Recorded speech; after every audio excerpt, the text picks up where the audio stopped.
In this short tutorial, you will learn how to turn off HDR video on your iPhone. HDR, which stands for High Dynamic Range, enhances the colors and contrast in videos to make them look more vivid, detailed, and lifelike. However, some users may prefer to turn off HDR for various reasons. To get started, open up the Settings app on your iPhone and then scroll down until you see Camera. Tap on it. After that, tap on the Record Video option. Then scroll down a bit, and you'll see the HDR video option, which is enabled.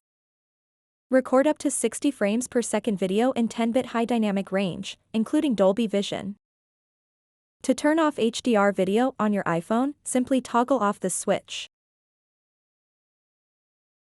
So that wraps up this tutorial. If you have any questions about this whole process, please let me know in the comments section below. And if this video helped you out, please give it a big thumbs up and subscribe to this channel for more tutorial videos like this one. Thank you so much for watching and have a good day.